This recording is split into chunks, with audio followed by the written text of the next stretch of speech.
मोहन अपनी जिंदगी से हमेशा परेशान रहता था क्योंकि उसके खर्चे बहुत थे। वह जो भी कमाता था उसको 10 से 15 दिन में खर्च कर देता था और बाकी के दिनों में अपने घर चलाने के लिए दूसरों से कर्ज लिया करता था। और यह सिलसिला हर महीना ऐसे ही चलता रहा। देखते देखते 2 से 3 वर्ष बीत गए।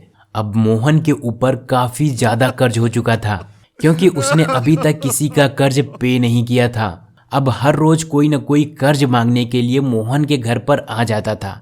इन कर्जदारों का जो टोटल कर्ज था चांदी के 119 सिक्के और तांबे के 143 सिक्के चुकाने थे। यह तो मोहन के हिसाब से बहुत ही भारी कर्ज था जिसे चुकाने के लिए ना तो उसके पास कोई पुरानी संपत्ति थी और ना ही कोई रास्ता दिख रहा था। इसीलिए मोहन ने घर से भागने का फैसला लिया। पत्नी और बच्चों को मायके में भेज दिया और वह बेबीलोन शहर को छोड़ करके सीरिया चला गया। 2 साल तक उसने व्यापारियों के यहाँ काम किया।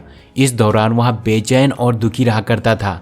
वहां पर जाने के बाद मोहन लुटेरों के ग्रुप में शामिल हो गया जो रेगिस्तान में निशस्त्र लोगों को लूटते थे। इस तरह के काम मोहन के खानदान में किसी ने नहीं किया था। उसे पहली बार में तो बहुत बड़ी सफलता मिली जहां पर उन्होंने बहुत सारा सोना, रेशमी कपड़े और अन्य मूल्यवान वस्तुएं लूटी।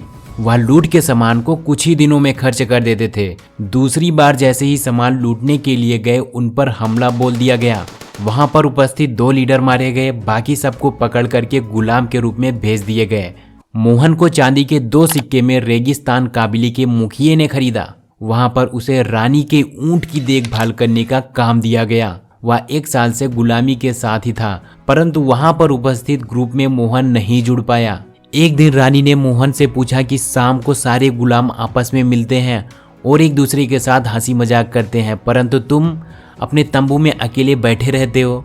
मोहन ने कहा, रानी जी मेरे अंदर गुलाम की आत्मा नहीं है, मैं खानदानी गुलाम नहीं हूँ। रानी ने कहा, फिर आप गुलाम कैसे बने? मोहन ने कहा, बहुत ही यंग एज में मैंने अपने पिता का व्यवसाय यानी काठी बनाना सीखा। उनकी दुकान में मैं उनके साथ कार्य करता था। फिर मेरी शादी हो गई। मैं जितनी भी अच्छी चीजों को देखता था उसके प्रति लालच करता था। मेरी कमाई में सिर्फ घर का ही खर्चा चलता था और मैं उधार लेकर के फिर सामान को खरीद लेता था। और एक समय ऐसा आ गया जब मैं एक लोन ट्रैप में फंस करके रह गया। धीरे धीरे मेरे खर्चे बढ़ते गए और मैं कर्ज लेता चला गया। और एक समय ऐसा आ गया कि मेरे पास इतना ज्यादा कर्ज हो गए कि मुझे अपना शहर छोड़ करके भागना पड़ा। अब रानी वहां पर मोहन को बताती है कर्ज चुकाने के कुछ मूल मंत्र जिन्हें अपने जिंदगी में अपना करके कोई भी इंसान बहुत ही आसानी से अपना कर्ज चुका सकता है। लेकिन दोस्तों अब आपका काम यहाँ पर खत्म नहीं होता है। रानी के द्वारा बताए गए इन 4 नियमों को ध्यान से सुनना और अपनी जिंदगी में अपनाना, तभी यह वीडियो आपके काम आएगी। तो दोस्तों इस वीडियो में मैं उन्हीं 4 पॉइंट्स को बताने वाला हूँ जिन्हें आप ध्यान से सुनना। पहला नियम, अब आपको अपनी जिंदगी में कोई भी नया कर्ज नहीं लेना है। आपने जो भी कर्ज लिया है उसी पर होल्ड कर दो। यह बात सुनने में आपको बहुत ही ज्यादा आसान लग रही होगी पर यह उतनी भी सिंपल नहीं है क्योंकि जिन लोगों के पास पहले से कर्ज होता है वह लोग जरूरत पड़ने पर नया कर्ज ले लेते हैं बिकॉज उनकी आदत हो जाती है। तो सबसे पहले आपको डिसाइड करना होगा कि आप कोई भी नया कर्ज नहीं लेंगे। आप क्रेडिट कार्ड का इस्तेमाल करना बंद कर देंगे क्योंकि वह भी एक तरह का लोन होता है। आपको पैसों की कितनी भी जरूरत क्यों ना हो लेकिन कोई भी नया लोन नहीं लेना है। अगर आप इन नियम को फॉलो कर सकते हो तभी इस वीडियो को देखो, अदरवाइज वीडियो देखने से कोई मतलब नहीं है। नियम नंबर 2, अपने खर्चों को कंट्रोल करें। कोई भी इंसान कर्ज तब लेता है जब उसके पास पैसों की कमी होती है और हम सब सोचते हैं कि हम अपनी कमाई को जल्दी से बढ़ा लेंगे लेकिन अपनी कमाई को बढ़ाना इतना भी आसान नहीं होता है। इसीलिए आपको अपने खर्चों को कंट्रोल करना सीखना होगा क्योंकि आप जितना पैसा बचाओगे उतनी जल्दी आप कर्ज मुक्त हो जाओगे। लेकिन आज की यही प्रॉब्लम आने वाली जिंदगी में आपको बेहतर बनाएंगी। हो सकता है आज आपको नमक रोटी खाने पड़ जाए, पुराने कपड़े पहनने पड़ जाए, क्यों ना यही पुराना घिसा पीटा फोन चलाने पड़ जाए, चाहे कितनी भी बड़ी प्रॉब्लम क्यों ना हो जाए, लेकिन अगर आपको अपना कर्ज चुकाना है तो अपनी जरूरत पर कम से कम खर्च करें। इन सब को कंप्लीट होने के बाद आप महीने के सभी खर्चों की एक लिस्ट बना लीजिए। उन खर्चों को देखिए जो इम्पोर्टेंट हो, जैसे मकान का किराया, स्कूल की फीस, बिजली का बिल, पेट्रोल का खर्चा, किराना स्टोर का सामान। यह सब वह खर्चा है जिन्हें आप चाह कर भी बंद नहीं कर सकते। इसीलिए इसमें जितना भी पैसा लगता है उन सब का हिसाब लगा लीजिए और जैसे ही महीने की सैलरी आपको मिले इन खर्चों का पैसा आप अलग से निकाल कर रख लीजिए और बचे हुए सारे पैसों को अलग रख दीजिए, क्योंकि इन पैसों का इस्तेमाल हम कर्ज को खत्म करने के लिए करेंगे। अगर आप इस नियम को फॉलो करते हो तो आप देखोगे कि आप हर महीने एक्स्ट्रा पैसा बचाने लग जाएंगे। नियम नंबर 3, अपने कर्जों की लिस्ट बनाओ। अगर आपके ऊपर अलग अलग तरह के कर्ज हैं तो आपको एक लिस्ट बनानी होगी। आपके ऊपर जितने भी कर्ज हैं उन्हें आप एक कागज में लिख लीजिए। जिस लोन की इंटरेस्ट रेट सबसे ज्यादा है उसे सबसे ऊपर लिखिए। मैं आपको बताता हूँ कि लोन में कितने % का ब्याज लगता है।